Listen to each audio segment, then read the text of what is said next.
Good evening. My name is John Anderson and we are broadcasting live from London.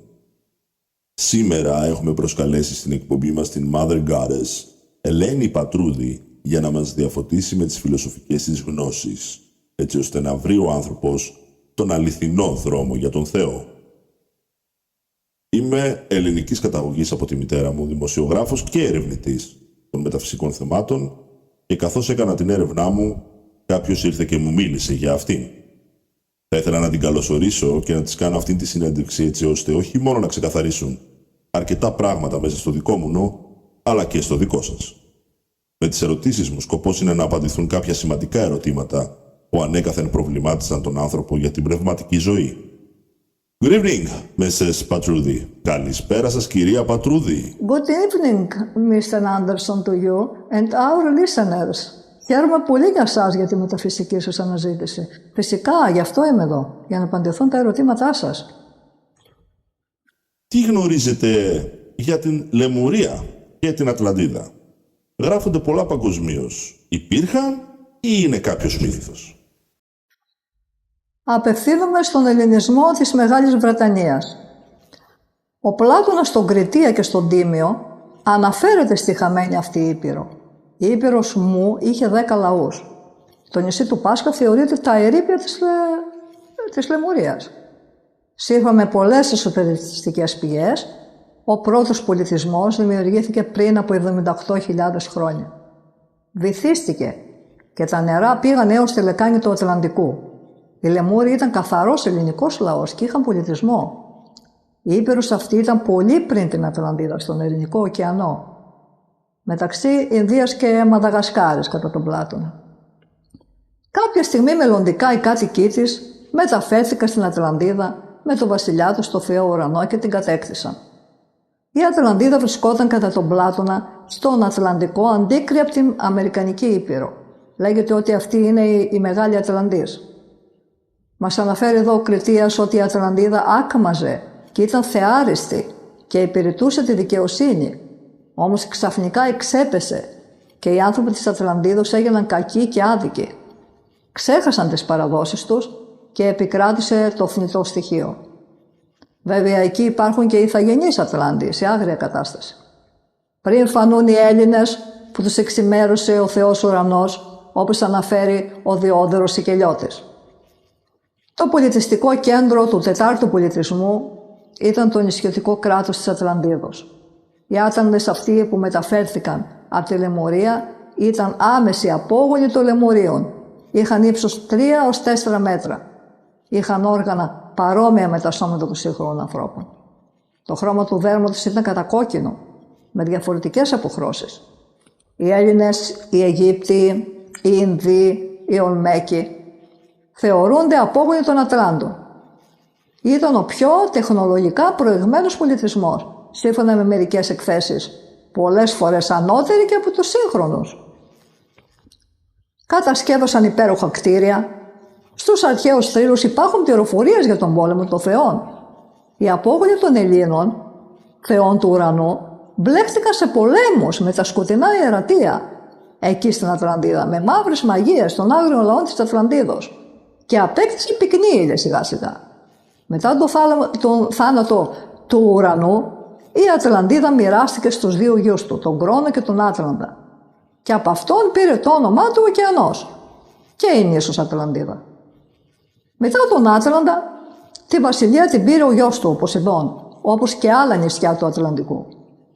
Τότε λοιπόν στην Ατλαντίδα συνέβηκε ένα πολύ εντυπωσιακό γεγονός. Η επέμβαση του ανώτερου θεού Δία, ο οποίος κάλεσε, σύμφωνα με το μύθο, όλους σε συμβούλιο τους θεούς, με σκοπό να δει πώς θα τιμωρήσει το ανθρώπινο γένος που εξέπεσε. Σας θυμίζει κάτι αυτό? Αυτή η μεγάλη σκοτεινή πλέον αυτοκρατορία της Ατλαντίδος επιτέθηκε με μεγάλη δύναμη στην Αθήνα. Ενώ λοιπόν ο πόλεμος ήταν στην κορύφωση και οι 2 δυνάμεις πολεμούσαν με όλη τη δύναμη μία την άλλη, ξαφνικά όλα τα στρατεύματα των Αθηνών χάθηκαν από τη γη, αλλά και της Ατλαντίδας και η Ατλαντίδα μαζί, όπως λέει ο Διόδωρος. Όταν αναφέρει μετά τη μάχη επήλθε ο κατακλυσμός και όλες οι ελληνικές πόλεις καταστράφηκαν. Η Σάιδα και οι Αιγυπτιακές πόλεις επιβίωσαν.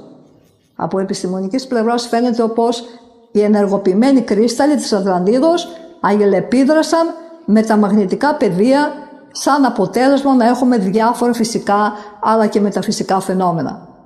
Στην ιστορία του η Αθήνα φαίνεται να συμβολίζει την τέλεια κοινωνία και η Ατλαντίδα το αντίθετό της, τον αντίπαλο δηλαδή. Με τον Κρόνιο, Ποσειδώνα, βυθίστηκε και η σημερινή περιοχή του Αιγαίου, που ήταν ξηρά. Αυτά τα νησιά που βλέπουμε στο Αιγαίο ήταν οι κορυφές των βουνών που έμειναν μετά την καταβύθιση. Η καταβύθιση έγινε σε μια μέρα και σε μια νύχτα λόγω σεισμών. Τότε αναγκάστηκαν οι κάτοικοι να καταφύγουν σε υψηλότερες περιοχές. Αποτελεί γεγονός αρχαιολογικά ότι υπήρχαν πάνω από 20 γνωστές πόλεις βυθισμένες στο Μεσόγειο.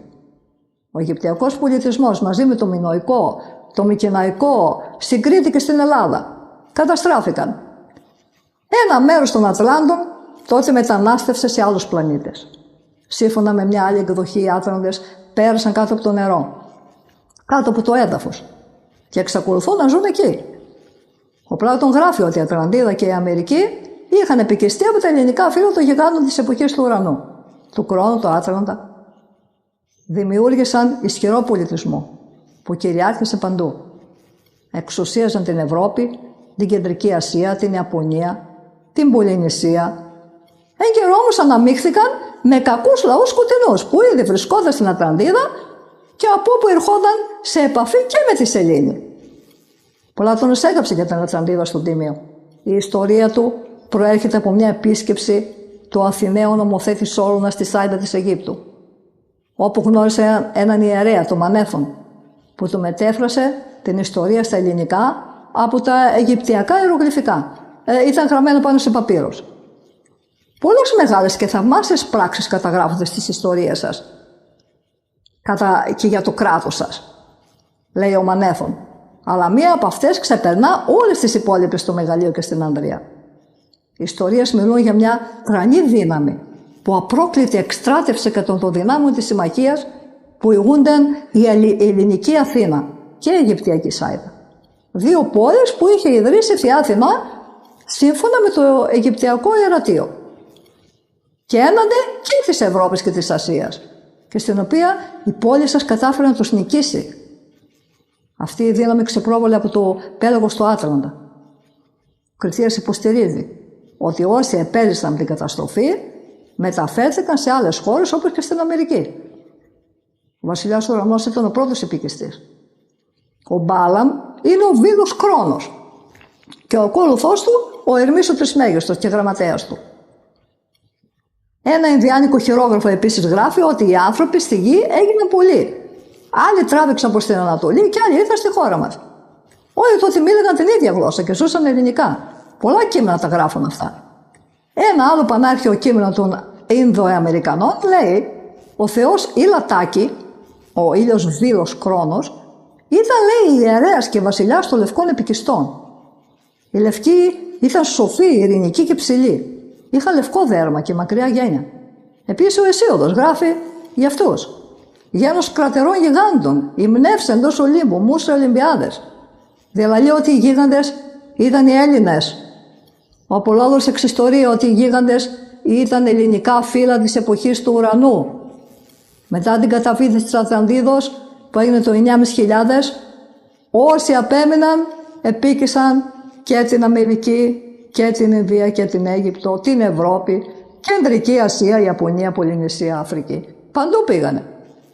Ένας ακόμα επικισμός έγινε, λέει, επί Διονύσου, του 4.000. Ένας άλλος έγινε στην εποχή του Μεγάλου Αλεξάνδρου. Η Δούργα ήταν ένα αρχαίο Ινδικό έπος. Περιγράφει την τιτανομαχία, τη γιγαντομαχία έναντι των θεών. Ύστερα από αιώνες παρουσιάστηκαν, λέει, στα παράλια της χώρας τους λευκοί άνθρωποι του Κολόμβου και οι Ινδιάνοι τους υποδέχθηκαν σαν θεότητες με το αίσθημα λατρείας και θαυμασμού. Τα εξιστορεί ο Κολόμβος στα απομνημονεύματά του. Περίμεναν τα τέκνα των θεών ότι πρόκειται να επιστρέψουν στη χώρα του, όπως είχαν υποσχεθεί στους προγόνους τους ο αρχηγός Μπάλαμ, δηλαδή ο Κρόνος. Και ο Ντεβάσκα, πηγαίνοντας στην Καλιφόρνια, θεωρήθηκε απόγονος των Λευκών Θεών. του ουρανού, του Κρόνου, του Άτραντα, του Ποσειδώνα, του Διόνυσου. Αυτοί τους είχαν εκπολιτήσει. Αυτοί είναι οι σκοτεινοί θεοί που λέμε σήμερα. Οι τελευταίες πληροφορίες είναι από την έρευνα του Παντελή Ιωαννίδη, άγνωστη προϊστορία των Ελλήνων. Ποιες είναι αυτές οι φυλές που ήρθαν σε πόλεμο με τους Αθηναίους? Έχουν πολλά ονόματα. Στη Μεσοποταμία λέγονται Ανωνάκοι. Βασικά είναι αυτοί που ήρθαν από το διάστημα και μετά διασκορπίστηκαν παντού. Έχετε να μας πείτε κάτι περισσότερο για τους Ανουνάκη?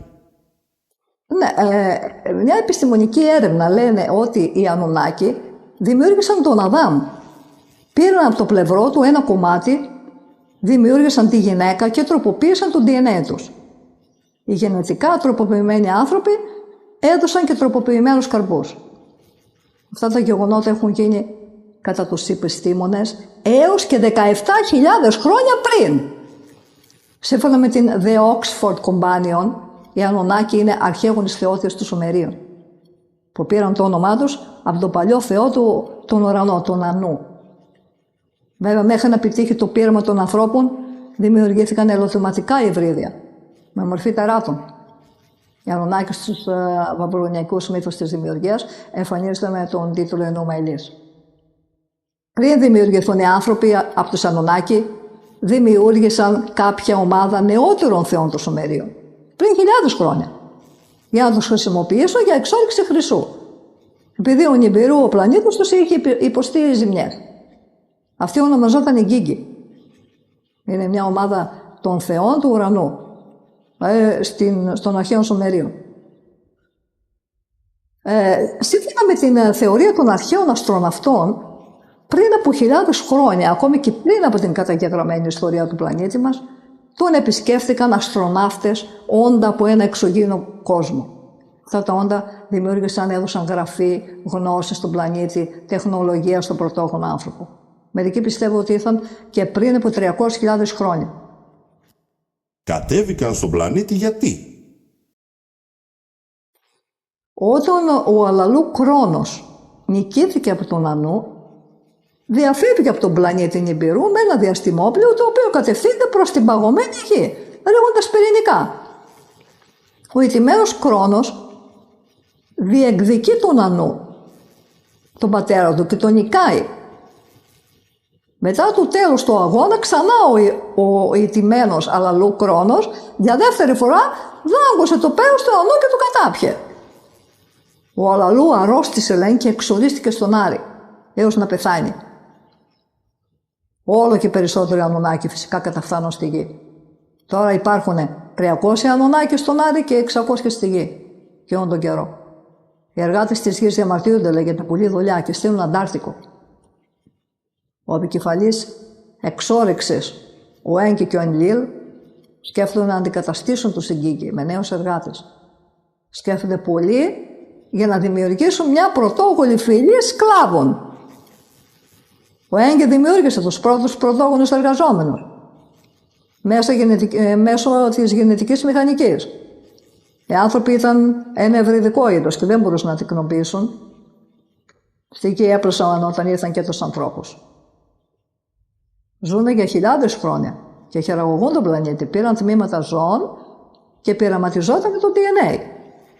Κάποια στιγμή ανέμειξαν το DNA των ανθρώπων με τα δικά τους και τα τοποθέτησαν σε γήινη μήτρα. Αλλά οι απόγονοι είχαν παραμορφώσεις. Στο τέλος αποφάσισαν να πειραματιστούν με γυναίκες Ανουνάκη και όχι με γήινες. Η προσπάθεια πέτυχε και γεννήθηκε ο Αδάμ από την Ενμάχ Αφροδίτη, από γήινο πυλό. Τότε γέννησαν κι άλλες νεαρές Ανουνάκη με τον ίδιο τρόπο. 7 Ανουνάκη εγκυμόνησαν, ύστερα από συνδυασμούς ανθρωποειδών πυθίκων και του Αδάμ, και όλα βγήκαν μαύρα. Ζητήθηκε μετά από μια σύζυγο Ανουνάκη να δεχτεί, να εγκυμονήσει. Η γέννηση δεν ήταν φυσιολογική, αλλά γεννήθηκε υγιή το παιδί, υγιές. Μερικά DNA λαμβάνονται από τον Έγκη και από τη γυναίκα και τοποθετούνται στον Αδάμ. Οπότε δημιουργείται η Τιαμάτ Εύα. Ο Ενλίλ παρατηρεί ότι ο Αδάμ και η Εύα έχουν φτιάξει ποδιές από φύλλα που καλύπτουν τα γεννητικά τους όργανα. Τότε η Ελλήν Δίας έδωσε διαταγή να διωχτούν οι πρωτόπλαστοι από τη Μεσοποταμία. Και τους έβαλαν σε ένα περιφραγμένο χώρο έξω από την Εντίν. Και απέκτησαν πολλά παιδιά. Είναι γνωστά αυτά. Από την δημιουργία του Γιαγβέ. Είναι γνωστά. Οι Ανουνάκοι μετά από 1000 χρόνια από τον Άρη πάνε στη Σελήνη. Εκεί χρησιμοποίησε με το σπέρμα του κάποιους θηλυκούς απογόνους και γέννησε τον Αντάμπα και την Τίτη. Αυτοί είναι λίγο άγνωστα τα δύο ονόματα. Αυτοί γέννησαν όμως μετά τον Κάιν και τον Άβελ, που είναι γνωστοί στην ιστορία. Ο Κάιν μετά από συμπλοκή σκοτώνει τον Άβελ και εξορίζεται. Στη γη και στον Άρη δημιουργούνται δυσκολίες, λέει, λόγω υψηλής ακτινοβολίας. Ένας από τα εγγόνια του βασιλιά Ανού, ο Μαρδούκ, θέλει να παντρευτεί μια γήινη της Αρπανίτ. Υπάρχει τήρηση. Η βασιλική γραμμή αίματος δεν πρέπει να νοθευτεί και πρέπει να παντρεύονται μεταξύ τους. Για θυμίσου τους βασιλιάδες, αυτοί είναι οι απόγονοι. Τελικά ο Μαρδούκ παντρεύεται τη Αρπανίτ και εξορίζονται στην περιοχή της σημερινής Αιγύπτου. 200 γίγοι από τον Άρη, προσέξτε εδώ, ήρθαν στο γάμο. Εν αγνία των ηγετών της Εντίν. 200 γίγοι αποφάσισαν να παγάγουν γήινες για γυναίκες τους. Είναι αυτοί που ενώδηκαν με τις γυναίκες των ανθρώπων. Πολύ γνωστό αυτό. Ο Έγκη πηγαίνει στην Αίγυπτο και παραπλανεί σεξουαλικά τη Αρπανίτ και αποκτά ένα παιδί. Είναι ο πρώτος λευκός άνθρωπος με ξανθά μαλλιά και μπλε μάτια. Απαγωγές. Δημιουργή του ανθρώπου. Όχι ακριβώς, των ανθρωποειδών. Υπάρχουν πληγές και πείνα στη γη. Ο Ενήλ αισθάνεται πως η αποστολή στη γη έχει αποτύχει και απεχθάνεται την ανθρωπότητα. Οι κραυγές του Αγίου έχουν γίνει πολύ δυνατές. Ο Ελλήν αρνήθηκε και απαγόρευσε την οποιαδήποτε διδασκαλία και τη βοήθεια προς τους ανθρώπους. Ήθελε οι άνθρωποι να εξαφανιστούν. Οι σοφοί του Νιμπηρού λένε για τη γη ότι πώς οι πάγοι λιώνουν και πόσο ο Άρης και η γη πρέπει να προετοιμαστούν για εκένωση. Ένας επικεφαλής των σοφών έρχεται στη γη με ένα μήνυμα από τον βασιλιά και τους ενημερώνει. Ο Έγκη και ο Ενήλ θέλουν να φύγουν με τα διαστημόπλια. Αυτή είναι ο Δίας και ο Ποσειδώνας, αυτοί οι δύο. Και να περιμένουν έξω από τη γη την καταστροφή. Οι Ανουνάκοι που παντρεύτηκαν ανθρώπους πρέπει να επιλέξουν, λέει, τους συζύγους να μείνουν εδώ ή την αναχώρησή τους. Προσπαθεί να νοθετήσει τον Έγκη κατηγορώντας τον ότι δημιούργησε τους ανθρώπους για τον Ενήλ, λέω, μυστικά και ενάντια στις επιθυμίες του. Τα διαστημόπλια είναι έτοιμα και περιμένουν προς αναχώρηση. Ο Έγκη αποφασίζει κρυφά και πάλι να συλλέξει το DNA των ζώων. Ο μεγάλος κατακλυσμός πλησιάζει. Ο Έγκη ενημερώνει τον Νόε για τον επερχόμενο κατακλυσμό. Και εκείνος μπαίνει σε ένα σκάφος με την οικογένειά του, το οποίο στάθηκε στο βουνό Αράτα, δηλαδή το Αραράτ. Κάποια στιγμή ξεκίνησαν κάποιες διαμάχες που έληξαν με την χρήση ατομικών ή πυρηνικών όπλων. Γιατί ο Έγκη ενέργησε κρυφά με τον DNA των ζώων και κατέσπασαν τον πλανήτη. Στη γη ήταν η απόλυτη καταστροφή. Ο Νιμπηρού επίσης υπέστη ζημιές από τη έλξη στο Άρη και της γης. Και χρειάζεται περισσότερο χρυσό τώρα από τη γη. Αλλά όμως τα ορυχεία χάθηκαν, θαύτηκαν κάτω από τα νερά του κατακλυσμού. Αυτοί δημιούργησαν τον Αδάμ και την Εύα. Αυτοί έκαναν και τον κατακλυσμό. Αυτοί και στο τέλος σκοτώθηκαν και μεταξύ τους. Στη γη Ανουνάκοι άρχισαν να ανοικονομούν τώρα και να δημιουργούν. Κτίζουν τις πυραμίδες. Παθούς είναι οι πυραμίδες. Χωρίζουν τα εδάφη μεταξύ τους. Βρισκόμαστε τώρα στο 11.000. Για μερικές χιλιάδες χρόνια υπήρξε ειρήνη. Ο βασιλιάς Ανού φτάνει στη γη. Όρισε σαν κυβερνήτη της γης τον Ενήλ, τον Δία. Και ότι θα κυβερνά και θα θέτει τιμωρίες στους ανθρώπους αφού τους έδωσε μια πόλη και ένα βασιλιά. Στην Εδέμ, τη Μεσοποταμία, διοικητή έβαλε τον Έγκη. Και εκείνος δηλώνει την 7η μέρα ανάπαυσης. Ονομάστηκαν οι μέρες, δηλαδή, σαν μέρες πήρα ονόματα, θέλω να πω, οι μήνες και τα έτη.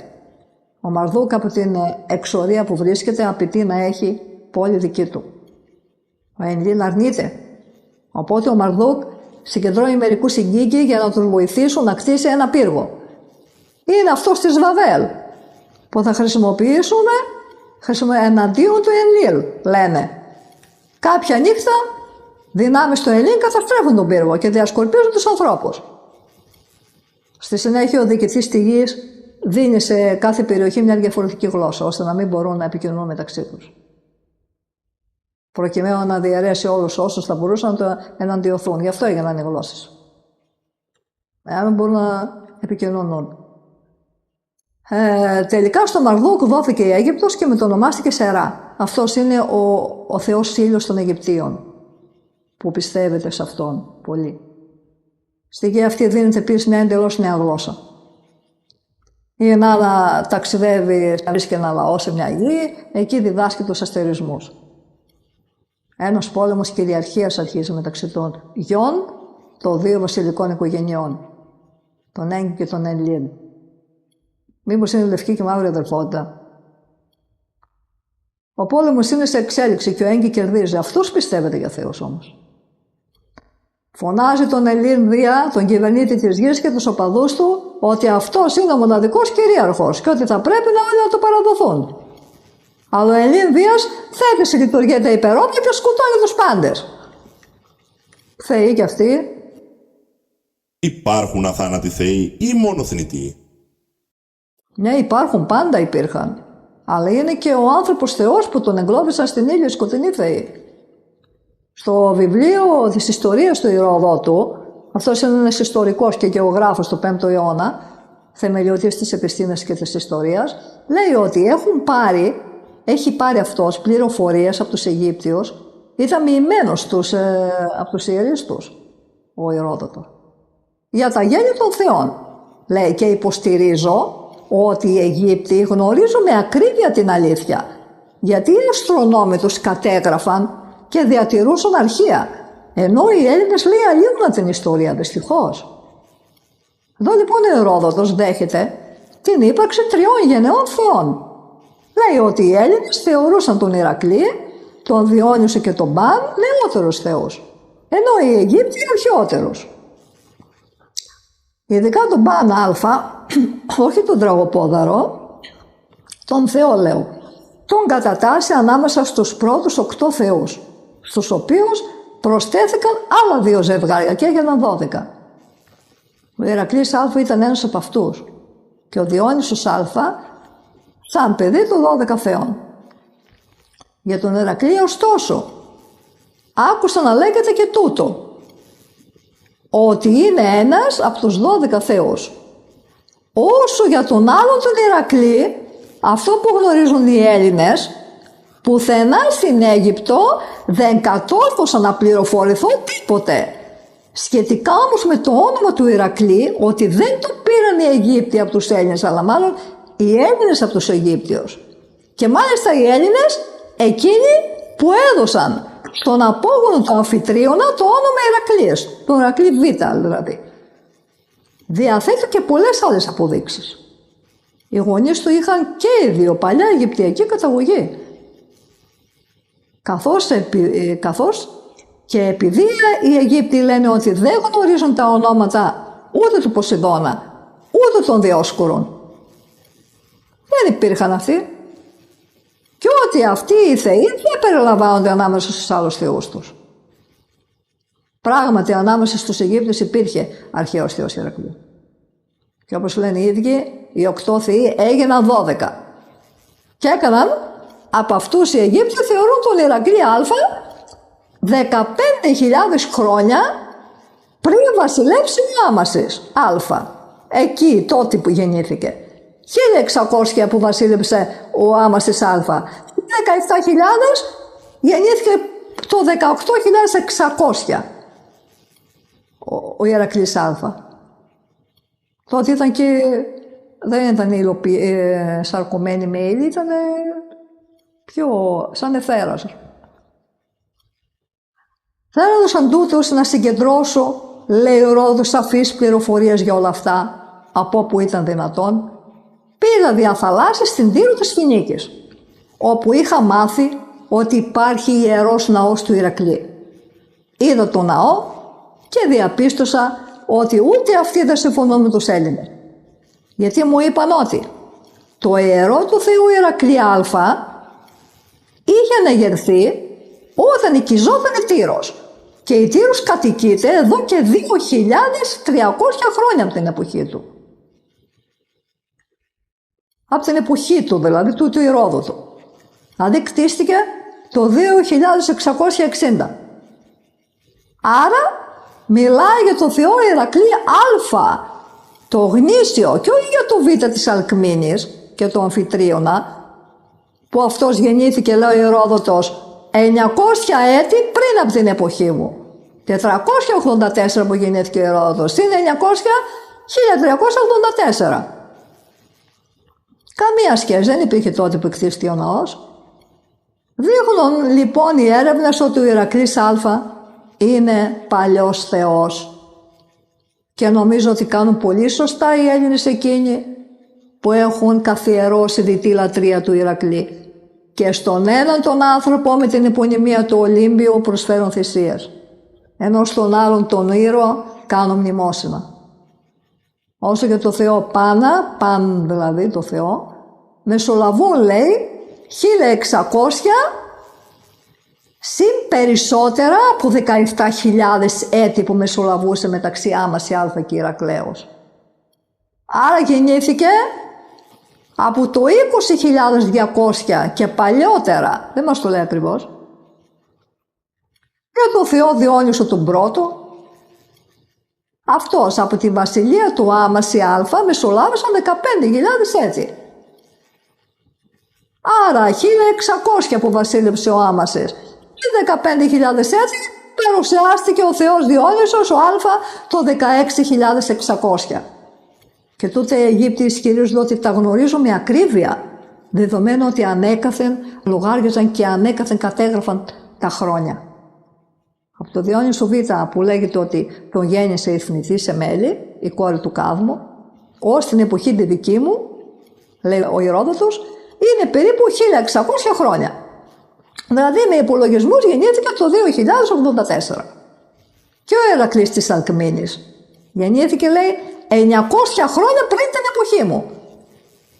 Δηλαδή κάπου στο 1400. Και από τον Πάνα της Πινελόπης στον Τραγωπόδωρο είναι λιγότερα από όσα από τα τροϊκά. Δηλαδή κάπου 800 χρόνια ως την εποχή μου. Δηλαδή γύρω στο 1300. Γιατί αν ο Διόνυσος που γεννήθηκε από τη Σεμέλη, λέει, και ο Παν που γεννήθηκε από την Πινελόπη, ο Τραγωπόδωρος, γινόταν και αυτοί διάσημοι στην Ελλάδα και έφταναν ως τα γεράματα, όπως ο Ηρακλής που τον έκανε ο Αμφιτρίων και Αλκμήνη, τότε θα έλεγε κανείς ότι και αυτοί οι δυο, Διόνυσος και Πάνας, υπήρξαν όπως και ο Ηρακλής άνθρωποι που είχαν πάρει τα ονόματα εκείνων των παλιωτών θεών. Τα έκλεψαν. Ανακεφαλαιώνω. Για τους αθάνατους θεούς. Πάνας Α, 20.200. Ηρακλής Α, 18.600. Διόνυσος Α, 16.600. Και για τους ανθρώπους, τους θνητούς. Διόνυσος Β, Βάκχος, 2.084. Ηρακλής Β, 1.400. Πάνας Β, Τραγωπόδωρος, 1.300. Άρα πριν από τους ανθρώπους, οι ηγεμόνες στην Αίγυπτο ήταν θεοί που συγκατοικούσαν μαζί με τους ανθρώπους. Και κάθε φορά αρχηγός ήταν ένας από αυτούς.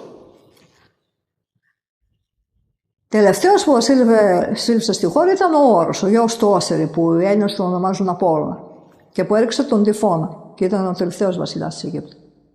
Όσο για τον Όσερη, στην ελληνική γλώσσα είναι ο Διόνυσος. Για να καταλάβετε καλύτερα, θα σας πω με λίγα λόγια τι συνέβη σχετικά με τους θεούς. Οι θεοί στη γη ήταν καθαροί, πάρα πολύ παλιά. Όταν ενώθηκαν με το σκοτάδι, άρχισε η διαφθορά τους. Κάποια στιγμή στο απόλυτο παρελθόν ερχόταν οι Ανδρομέδιοι, οι θεοί, οι γνήσιοι θεοί, για να τους πολεμήσουν και να ελευθερώσουν και αυτούς και αστερισμούς που είχαν εγκλωβίσει και τους ανθρώπους. Και μετά έφευγαν. Αυτοί δεν έπαιρναν ύλη, αλλά έκαναν υλοποίηση και τους έβλεπαν να τρέχουν από εδώ και από εκεί και έτσι τους θυμόταν. Οι επόμενες γενιές. Έγιναν πολλές μάχες στο παρελθόν. Ακόμη και σήμερα και στο διάστημα και στη γη. Επίσης, ο σκοπός που ερχόταν ήταν να ελευθερώσουν τον Έλληνα δημιουργό άνθρωπο. Μαζί με τους ανθρώπους. Γιατί είχε γίνει διτός. Ενώθηκε με το κακό κι αυτός. Το ίδιο έκανε και ο εισαρκωμένος Απόλλων σαν Χριστός. Ότι ήρθε, λέω και τους φώναξε, όχι έγινε διτός. Λέει λοιπόν ο Απόλλων Χριστός, ο Έλληνας, στάθηκα στο μέσον του κόσμου και ενσαρκωμένος φανερώθηκα σε αυτούς. Τους βρήκα όλους μεθυσμένους και δεν βρήκα κανέναν διψασμένο στην καρδιά του. Και η ψυχή μου λυπήθηκε για τους γιους των ανθρώπων, διότι είναι τυφλοί στο νου τους και δεν βλέπουν πως γυμνοί έχουν έρθει μια μέρα, θα φύγουν πάλι γυμνοί. Ελάχιστοι όμως τον άκουσαν και δεν μπορούσαν να καταλάβουν που ερχόταν η φωνή μέσα τους. Οι άλλοι, οι υπόλοιποι ήταν στον κόσμο τους. Δεν ήθελαν να επιστρέψουν. Και αυτό δεν έγινε μια φορά. Τώρα όμως δεν υπάρχει άλλο περιθώριο. Ή με ακολουθείτε εμένα ή χάνεστε. Και εγώ για τον ίδιο λόγο ήρθα. Και όχι μόνο για αυτόν. Ποιος είναι ο άνθρωπος Θεός και πώς εγκλωβίστηκε?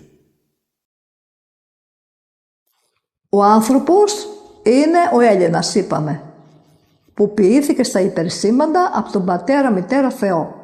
Τον αγάπησε πολύ γιατί είχε την εικόνα του και έτσι τον έκανε διοργό, δηλαδή δημιουργό, για να καταλάβετε. Και του έδωσε ο νου για να επικοινωνεί μαζί του. Θέλησε λοιπόν αυτός να κατέλθει στο διτό κόσμο του δεύτερου νου δημιουργού, των 7 σφορών, που ήταν από πύρ και πνεύμα φτιαγμένοι. Για να τον καταλάβει και να τον γνωρίσει καλύτερα. Ελεύθερος, ήταν δημιουργός, ήταν ό,τι ήθελε έκανε. Αυτός μετά, αφού διέριξε τους 7 κύκλους της αρμονίας του αισθητού διτού κόσμου, αμέσως δημιούργησε για τον άνθρωπο Θεό, λέω, 7 ανθρώπινα σώματα με την ψυχή και τους έδωσε λογική. Ένα για κάθε κύκλο, για κάθε σφαίρα, για να επικοινωνεί μαζί τους και να παίρνει και η ψυχή της εμπειρίας της ζωής της. Ενώ όλα πήγαιναν καλά, κάποιες οντότητες του Β' δημιουργού που επέβλεπαν την αρμονία των σφαιρών αποστάθησαν και δημιούργησαν ένα πλέγμα και έκοψαν την επικοινωνία των εισακουμένων ψυχών με την ουράνια πηγή τους. Και έτσι κράτησαν για πάντα εγκλωβισμένο τον άνθρωπο Θεό και το δημιούργημά του την ψυχή, η οποία εν καιρό ξέχασαν τα πάντα. Ήρθε η λύθη. Με τον κατάλληλο προγραμματισμό και τα εμφυτέματα την κρατούν εγκλωβισμένη, κάνοντάς την να παράγει αρνητική ενέργεια και να τρέφονται οι ίδιοι. Για να απεγκλωβιστούν οι ψυχές με τον άνθρωπο Θεό Έλληνα, θα πρέπει, όπως σας είπα και στο προηγούμενο βίντεο, να κατανοήσουν την αλήθεια για τον εαυτό τους και να αποτάξουν τις νοητικές πληροφορίες που τους είχαν τοποθετήσει στον εγκέφαλο ότι είναι αποκομμένοι από την πηγή. Υπάρχει ανώτερη νοημοσύνη και κατώτερη μεταξύ των ανθρώπων? Τι πιστεύετε, κυρία Πατρούδη?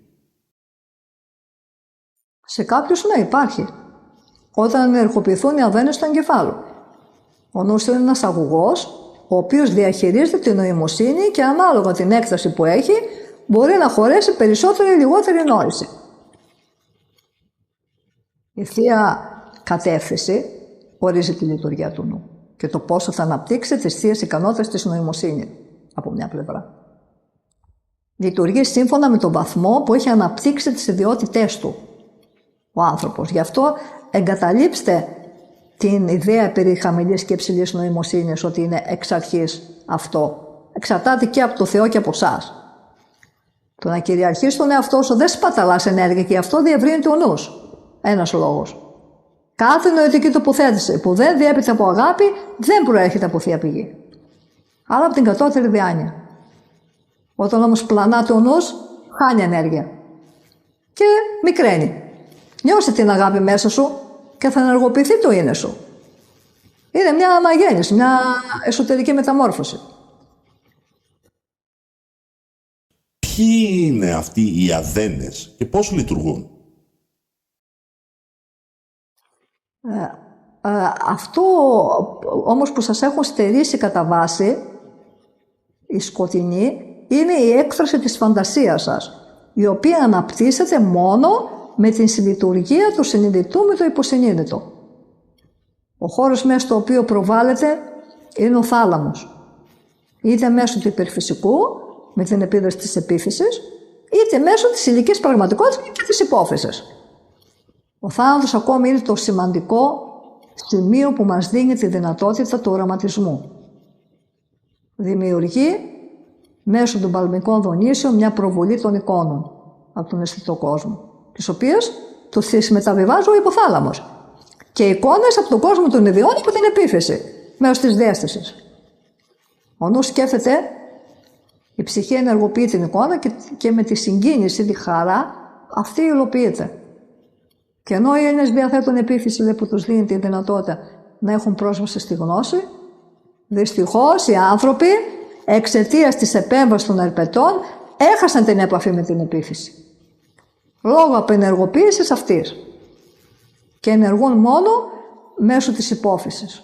Και αυτό σημαίνει ότι μόνο βλέπουν, δηλαδή αντιγράφουν με τεχνητό τρόπο τη γνώση, χωρίς πρόσβαση στην ίδια την ουράνια γνώση, στην επίφυση δηλαδή που έχει την άμεση σύνδεση με την ψυχή. Η επίφυση συνδέεται με τον εσωτερικό μας εαυτό. Ελέγχουμε τα κύτταρά μας, ώστε να αποκτήσουμε αθανασία. Η επίφυση είναι ένας αδέρος στον εγκεφάλο και παράγει μια ορμόνη, τη σερατονίνη. Που με τη σειρά της αυτή παράγεται μελατονίνη. Ένα ένζυμο είναι το κλειδί της παραγωγής μελατονίνης. Και βρίσκεται μόνο στην επίφυση. Θεωρείται ο ρυθμιστής του σώματος. Όταν το φως εισχωρεί στην επίφυση, αυτό δημιουργεί ένα μηνοξύ, που είναι η αιτία παραγωγής της μελατονίνης. Κάτι έχω διαβάσει για αυτούς. Ότι γερνάνε στους ενήλικες, τι μπορεί όμως να σημαίνει αυτό?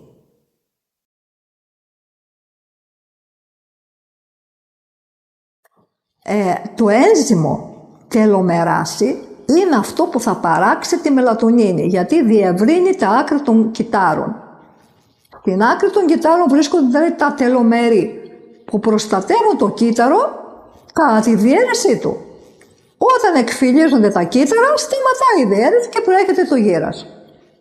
Για όσους δεν έχουν επίφυση, το ένζυμο θα παραχθεί από την ορμόνη σερατονίνη άλλων ιστών του σώματος. Είναι η γαστρεντερική οδό που εκφράζει το μεγαλύτερο ανθρώπινο δυναμικό του πλανήτη. Δηλαδή δεν έχουν επίφυση. Το οποίο έχει αποκοπεί από τη θεϊκή του πηγή. Ή δεν ήταν ποτέ συνδεδεμένο με αυτήν, γιατί τα δημιουργήματα δεν είχαν ανώτερα κέντρα, γιατί έτσι δημιουργήθηκαν. Δεν απενεργοποιήθηκε μόνο, αλλά είναι και από τη δημιουργία τους έτσι. Ενώ σε όσους έχουν επίφυση και την έχουν ενεργοποιήσει, είναι ένα βέβαια μικρό μέρος των ανθρώπων που διατηρούν την επαφή τους με την πρώτη αρχή, μέσω της συνειδητοποίησης του εαυτού τους. Και έχουν θετική ενέργεια και κάνουν και θαύματα. Από εκεί προέρχονται οι αρρώστιες δηλαδή? Ναι. Όταν ο νους ενισχύει τις αρνητικές σκέψεις και από όχι μόνο από εκεί, έλκοντας τα ανάλογα στοιχεία από το χώρο των δαιμόνων, και οι οποίοι τροφοδοτούνται από την ενέργειά μας. Αρρωσταίνει το σώμα. Και ισχύει για όσους δεν έχουν επίφυση αυτό ή είναι απενεργοποιημένοι. Αλλά βασικά ο αρνητικός τρόπος που σκεφτόμαστε επιδρά στο υλικό μας σκάφος με επιβαρημένες ενεργειακές δονήσεις. Με την καθαρότητα της σκέψης, τον εξαγνισμό της ύλης μέσω νηστείας, επέρχεται ισορροπία και θετικές ενέργειες που θεραπεύουν το σώμα και την ψυχή. Μάλιστα. Για τα άστρα πολλά γράφονται από τους αρχαίους Έλληνες, ότι ήρθαν οι θεοί αλλά βασίζονταν και στα άστρα όσον αφορά στην καθημερινή του ζωή.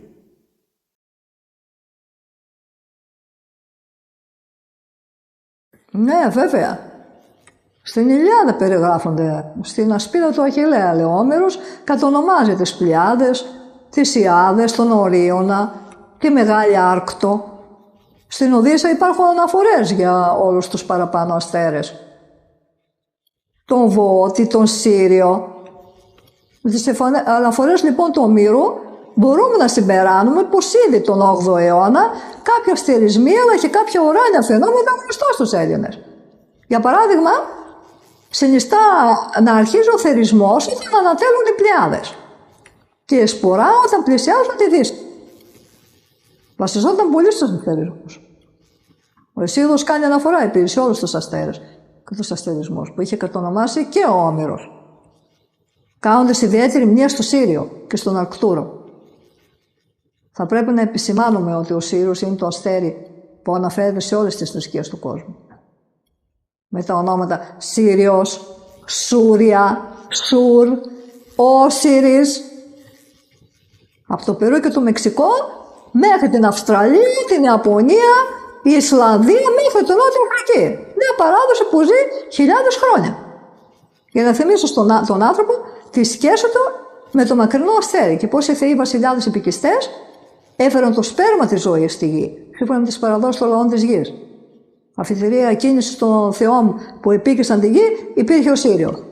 Αλλά και άλλοι αστερισμοί. Σύριος αποτέλεσε αντικείμενο λατρείας, που χρονολογείται ταυτόχρονα με την εμφάνιση του ανθρώπου πάνω στη γη. Η ύπαρξη του Συρίου ήταν γνωστή σε αρχαίους πολιτισμούς. Οι Έλληνες λάτρευαν το ιερό του Απόλλωνα στους Δελφούς, που είχε το έψιλον μπροστά στη μετώπη. Αυτό συνέβη τους Έλληνες, που είχαν καταγωγή από το άστο έψιλον του Συρίου. Από εκεί ξεκίνησε η δημιουργία. Το τι έγινε μετά εκεί, άστο καλύτερα και πώς είναι σήμερα ο Κίνας. Άστο. Τι είπαν οι Ντογκόν για τον Σύριο? Ναι, η ιερή παράδοση ήταν χαραγμένη στις πανάγιες σφραγίδες της Φυλής, οι οποίες δείχνουν την ακριβή τροχιά του Συρίου και το τριπλό αστρικό σύστημα στον αστερισμό του Μεγάλου Κοινός. Αφηγούνται ένα μύθο, λέει, τον νόμος, δηλαδή λέει αυτός ο μύθος ότι άσχημα αμφίβια όντα που στάλθηκαν από το Σύριο στη γη προς όφελος της ανθρωπότητας θεωρήθηκαν σωτήρες και πνευματικοί κηδεμόνες, ενώ υποτίθεται ότι έπρεπε να ζουν στο νερό τα αμφίβια αυτά και περιγράφονται από τους δόκους ότι έχουν το πάνω μέρος ανθρώπινο, το χαμηλότερο σφίδι ή το κεφάλι ενός κρυού και σώμα φιδιού. Θεωρούμε ότι ο αρχηγός τους σταυρώθηκε και αναστήθηκε. Υπάρχουν πολλοί στο παρελθόν σταυρωμένοι και αναστημένοι. Και στο μέλλον λέει ότι πιστεύει ότι θα τους ξαναεπισκεφθεί και πάλι με ανθρώπινη μορφή. Μην συνδέσετε τον Απόλλωνα Έλληνα Χριστό την πρώτη αρχή, καμία σχέση δεν έχει. Στη συνέχεια λέει θα ξαναπάρει την αρχική όψη του αμφίβιου και θα κυβερνήσει τον πλανήτη από τα νερά. Τόσα χρόνια αυτοί κυβερνούσαν. Δεν είναι φωτεινοί αυτοί. Οι κάποιοι εξέπεσαν και έγιναν σκοτεινοί. Την εμφάνιση αυτών των αμφίβιων όντων τα συναντάμε και σε μύθους της Βαβυλωνίας και των Ακάδων, της Σουμερίας, ενώ και η Αιγυπτιακή Θεία Ίσιδα, Β, που μερικές φορές απεικονίζεται σαν γοργόνα, συνδέεται επίσης με το Σύριο. Υπάρχουν και η Ίσιδα Α, ο Όσερος Α και ο Όρος Α. Αυτοί έχουν σχέση με μένα. Η Β είναι οι εχθροί μας κυνηγούν. Σύμφωνα με το μύθο, οι νόμος έφτασαν στη γη μέσα σε μια κυβωτό, η οποία έκανε και θόρυβο όταν προσγειώθηκε. Το σκάφος προσγειώθηκε σε 3 πόδια. Αυτοί ήταν οι νόμος που έδωσαν τις γνώσεις στους Ντογκόν και το Σύριο Β. Πώς έκλεισε η πύλη της Στίγας? Στο πλανητικό σύστημα του Συρίου ζούσαν οι Έλληνες θεοί, Ανδρομέδοι που κάποτε ήρθαν στη γη και έθεσαν τις αρχές του ηλιακού συστήματος του Συρίου στο γήινο πολιτισμό. Είναι ο Όλυμπος του Συρίου. Ερχομός του σηματοδότησε τον πλανήτη μας με τις αρχές του πολιτισμού και τις βάσεις για την εξέλιξη των ανθρώπων. Όμως την πύλη την άρπαξαν οι Άτλαντες και την έκλεισαν. Κατέβαιναν από τους δικούς τους αστηρισμούς και μέσω του Συρίου έφταναν στον Άρη που καταλήγει η πύλη και μέσω και από το Άρη στη γη. Και γι' αυτό αυτοί υπερτερούν. Πήραν την πύλη. Μέσω αυτής της πύλης της γαλακτικής οδού του Διός ανέβαινε στο Σύριο Β η Αργό με τους αργοναύτες Έλληνες. Μέσω Βορείου Πόλου. Με το υλικό του σώμα. Έως εκεί ήταν ο χρόνος. Γινόταν μια μίση βέβαια των ανθρώπων στο πέρασμα της στήλος, ώστε να μεταμορφώνουν την ύλη σε φως και να μπορούν να περνάνε. Μάλιστα την πρώτη χρονική περίοδο άρχισε να λειτουργεί το κοινωνικό σύστημα μιας πολιτείας της Ατλαντίδος, σύμφωνα με τους νόμους και τα πρότυπα του Συρίου. Εκεί μαζί με τους Έλληνες ζούσαν και οι Ατλάντοι. Αλλά σιγά σιγά αυτοί εξέπησαν με όλα αυτά που έκαναν και επιτέθηκαν στους Ολύμπιους στον ουρανό και κατά των Αθηναίων. Και έτσι η Ατλαντίδα καταποντίστηκε με όλους αυτούς και χάθηκαν και πολλοί Έλληνες. Αυτό έφερε γεωλογικές αναταράξεις, όπως ανάφερα. Μετατοπίστηκε ο πόλος της γης και δημιουργήθηκε μια πύλη, το τρίγωνο των Βερμούδων. Αυτό έγινε κατά το 9600. Έτσι επενεργοποιήθηκε η πύλη της στήλας με πολλή ενέργεια πλάσματος που έκαναν διαστρικά ταξίδια. Μαζί με όλο αυτό επενεργοποιήθηκε και η επίρρηση των ανθρώπων. Όταν θα ενεργοποιηθεί ξανά η στίγα, συγχρόνως θα ενεργοποιηθεί και η επίρρηση των ανθρώπων. Γι' αυτό είναι τυφλοί όλοι οι άνθρωποι. Δεν βλέπουν, δεν ακούν, δεν θυμούνται. Τι είναι ο μύθος του Ηρός? Γνωρίζω κάτι από το μύθο που λέει ότι εμφανίζονται δύο άνθρωποι. Ο ένας είναι ο Ήρ και ο άλλος είναι ο Θεσπέσιος. Αυτοί και οι δύο, λέει, είχαν πεθάνει. Πήγαν στον άλλον κόσμο και επέστρεφαν πίσω με εντολή των Κριτών για να μας πούν τι συμβαίνει. Τόσο ο Πλάτων όσο και ο Πλούταρχος είναι βέβαιοι ότι υπάρχει μια διαδικασία κρίσης και βάσει αυτής αποφασίζεται η επόμενη ενσάρκωση. Το πόσο δίκαιοι ή άδικοι είμαστε με τους άλλους, αυτό θα είναι ο παράγοντας για το πώς θα είναι η επόμενη ζωή μας. Ο μύθος αυτό λέει, όταν ενσαρκώνεται η ψυχή, ακολουθεί πάντα, λέει, ένα κύκλο 10 ενσαρκώσεων σε διάστημα 1000 ετών. Με το τέλος της 10ης ζωής γίνεται η κρίση. Αν η ψυχή αυτή καταφέρει να γίνει δίκαια σε όλες αυτές τις ζωές, δεν ξαναενσαρκώνεται. Διαφορετικά περνά άλλον ένα κύκλο 10 ενσαρκώσεων. Ο Πλάτων λέει ότι υπάρχει ένα κεφάλαιο χρεών που κάθε ψυχή πρέπει να το ξεχρεώσει κατά τη διάρκεια της ένσαρκης ζωής της. Αυτό το κάρμα αναφέρεται σε δύο συγκεκριμένες αμαρτίες. Στον αριθμό των ανθρώπων που έχουμε αδικήσει και στο πόσο κακό κάναμε γενικά στους ανθρώπους, σε σύνολο 10 ζώων. Έτσι καταγράφονται και καθορίζονται οι αντίστοιχες ποινές. Και αυτό είναι εξαρτώμενο από τις πράξεις του καθενός. Αν αδικήσουμε έναν άνθρωπο σε αυτή τη ζωή, η ψυχή θα χρεωθεί με 10 μελλοντικές ενσαρκώσεις στα επόμενα 1000 χρόνια. Αν αδικήσουμε 2 ανθρώπους, τότε θα χρεωθεί με 20 ζωές. Αυτό ισχύει και αντίστροφα. Γι' αυτό προσέξτε εδώ πέρα πόσο εύκολο και πόσο δύσκολο είναι να χρεωθούμε και να ξεχρεωθούμε. Αν κάνουμε μια δίκαια πράξη, τότε θα διαγράψουμε 10 ζωές που έχουμε στην πλάτη μας. Αν δικαιώσουμε 2 ανθρώπους, τότε θα διαγράψουμε 20 ζωές κλπ. Όσο ελαφρότερη είναι η ψυχή που παραδίδουμε, τόσο πιο ψηλά ανέρχεται. Και αν καταφέρει να φτάσει σε ένα συγκεκριμένο σημείο νόδου, δεν ξαναεσαρκώνεται. Η ψυχή πρέπει να ζυγίσει το βάρος ενός φτερού για να μην επιστρέψει. Και να φτάσει στο σημείο της θέωσης, λένε οι Αιγύπτιοι. Υπάρχουν πολλοί άνθρωποι που έχουν σύνδεση με Άγιους Θεούς. Είναι καλό αυτό? Υπάρχουν. Το 95% της συνοητικής επικοινωνίας όμως υπήρχαν με χαμηλοδονούμενες οντότητες, τετραδιάστατες. Υποχθόνιος, θόνιος, εσωγήινος, ανθρώπους που είναι σε στοές, γενικά ανθρώπους που ζουν με την οικογένειά τους, που παίρνουν το κάλεσμά τους, κατά λάθος και απαντούν. Νομίζω ότι τους κάλεσε ο Θεός. Μπερδεύτηκαν τα καλώδια. Και μιλούν 2 άνθρωποι και τους ότι ο ένας του μιλάει και ο άλλος του μιλάει ο Θεός. Οι θεοί. Και μετά έρχονται και γράφουν αυτά λάθος όμως. Δεν είναι σωστό. Η διάδοση ψευδών ειδήσεων, εκτός ότι πιστεύοντας τους για αληθινές, αποπροσανατολίζουν τις ανθρώπινες υπάρξεις από τον αληθινό δρόμο και τις προωθούν και στο σκοτεινό Θεό. Ποια είναι τα βασικά χαρακτηριστικά μιας ανώτερης επικοινωνίας με την εγώιμη παρουσία και κατά δεύτερον με έναν Θεό?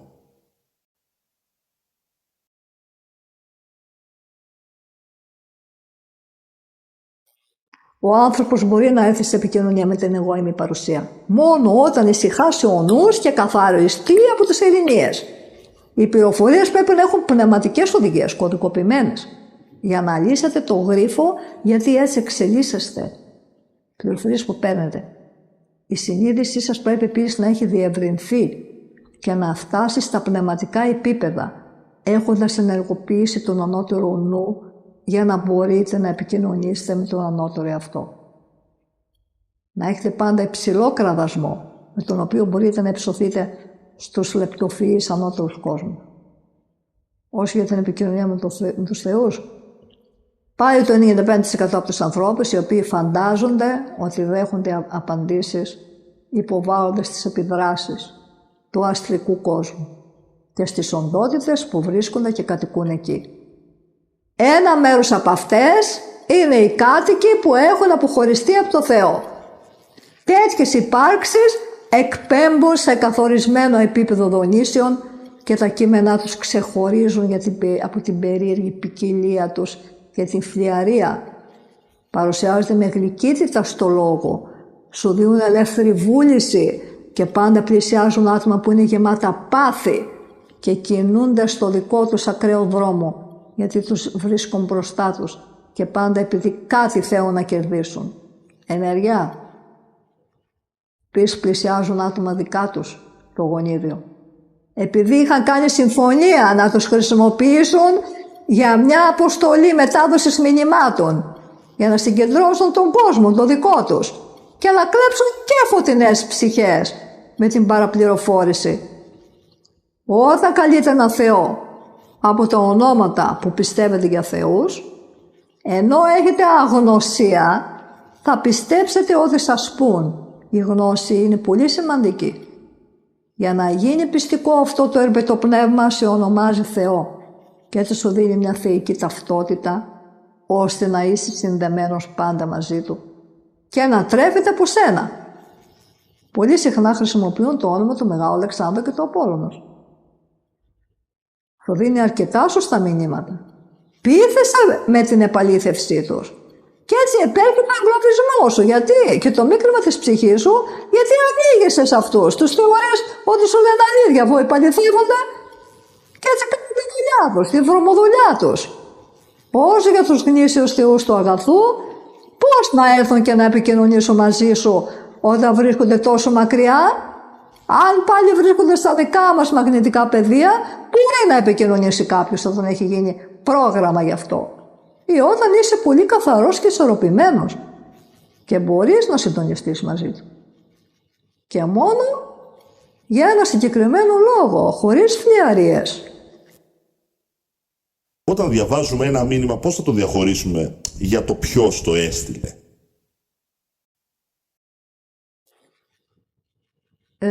Η πληροφορία που θα δίδεται θα πρέπει να είναι χρήσιμη για όλη την ανθρωπότητα. Το μήνυμα πρέπει να σας ενεργοποιεί όταν το διαβάζετε και να νιώθετε ότι όλα αυτά σας είναι γνωστά.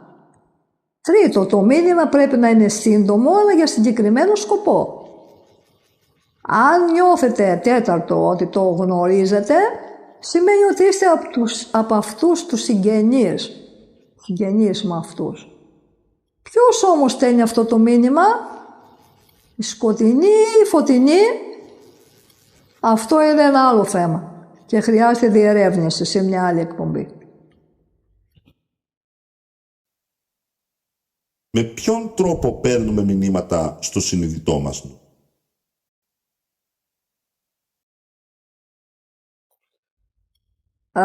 Όταν τα σκάφη μας, ορατά και αόρατα, δηλαδή σκάφη σώματος, ορατά, όχι όλα, σκάφη προσώπου, αόρατα, σκάφη κράνους, αόρατα, σκάφη περικεφαλαίας αόρατα, τις ερμηνείες αυτών που προανέφερα, κύριε Άντερσον, επειδή είστε καινούριος, θα μελετήσετε περισσότερο τα γραφόμενά μου, αλλά και θα ακούσετε και τα βίντεο μου.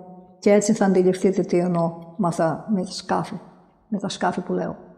Φτάνοντας λοιπόν τα σκάφη της περικεφαλαίας και ακόμη πιο πάνω στον κόσμο του αγαθού, τα σκάφη όταν βρίσκονται σε ισορροπία και είναι ευθυγραμμισμένα, στέλνεται ενέργεια η οποία μεταφέρει ορισμένες πληροφορίες στα 3 χαμηλότερα σώματα που δέχεται. Έπειτα αυτή η ενέργεια μεταμορφώνεται σε σκέψεις και εικόνες και μπορούν να εκφωνηθούν ή να καταγραφούν. Όταν ο άνθρωπος όμως δεν έχει καθαρίσει τα 3 κατώτερα σώματά του και δεν μπορεί να τα ευθυγραμμίσει με τα ανώτερα, δεν έχει τον ανώτερο εαυτό για προστασία και η επικοινωνία με τα υλικά πεδία είναι αδύνατη. Και έτσι επεμβαίνουν οι αρνητικές δυνάμεις. Τα 3 κατώτερα σώματα, χωρίς την παρουσία του εγώ ημί, του ανώτερου εαυτού δηλαδή. Και αυτές οι επικοινωνίες, εκτός από δεν είναι αληθινές, μπορούν να γίνουν και καταστροφικές για τέτοιου είδους κανάλια, με χαμηλές και αρνητικές δονήσεις. Και επιβαρύνονται και αρνητικό κάρμα. Τι λένε οι αρχαίοι Έλληνες για την προσευχή? Ωραία ερώτηση. Η προσευχή έχει συνείδηση, όπως και ο διαλογισμός, και αυτές οι συνειδήσεις είναι ενέργεια. Δηλαδή, όταν 2 ή περισσότεροι μαζεύονται, συγκεντρώνονται, για προσευχή ενισχύεται αυτή η ενέργεια. Ο Ησίωδος στα έργα και οι μέρες πρότεινε την πρωινή και την βραδινή προσευχή και σύστησε την επίκληση των θείων δυνάμεων πριν την έναρξη οποιασδήποτε εργασίας. Αυτό δεν είναι θρησκόληπτο. Μιλάω να πέφτει στα γόνατα και να βλέπετε κάτω τους σκοτεινούς κόσμους και θεούς, αλλά να ατενίζετε ψηλά στις συμπαντικές δυνάμεις. Το κακό, λέει, δεν έχει δυνάμεις, ούτε διάρκεια. Εμείς του τις δίνουμε. Το καλό όμως έχει και διάρκεια και δύναμη. Ο Ησίδος πρότεινε την εργασία που οδηγεί και στην αρετή και στον πλούτο, ώστε να γίνουμε άνθρωποι και υπεράνθρωποι. Αλλά για να γίνεις υπεράνθρωπος, πρέπει το έργο σου να αφορά το καλό της ανθρωπότητας και όχι για προσωπικό όφελος. Όλα δηλαδή εξαρτώνται από τον άνθρωπο. Γι' αυτό μην παραπονιέστε για την άσχημη ζωή σας. Γιατί εσείς τη δημιουργείτε, κανένας Θεός δεν φταίει γι' αυτό. Έχετε την ελεύθερη βούληση. Ο Χριστός είχε σχέση με τους αρχαίους Έλληνες?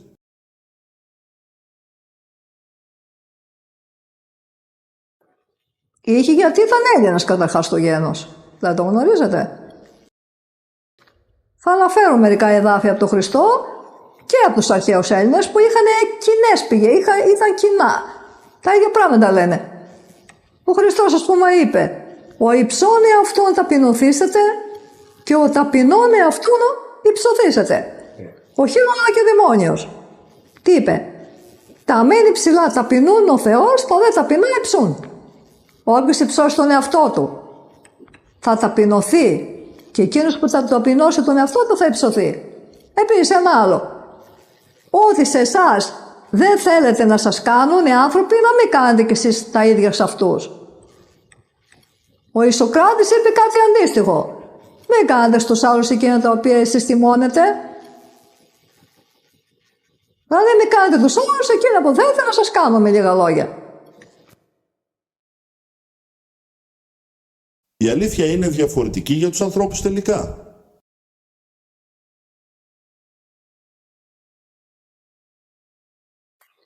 Ναι.